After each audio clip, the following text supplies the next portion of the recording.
18 పడిమెట్ల పైకెక్కి గుడికేగు భక్తులకు ఎదురొచ్చే బంగారు స్వామి ఇరుముడులు స్పృశించి శుభమనుచు దీవించి జన బృందముల చేరే జగమేలు స్వామి తన భక్తులొనరిల్చు తప్పులకు తడబడి ఒక పక్క ఒరిగెన ఓంకారమూర్తి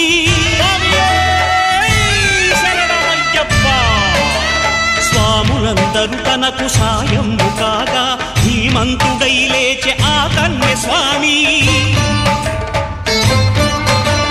పట్టబంధము వీడి భక్తతతికై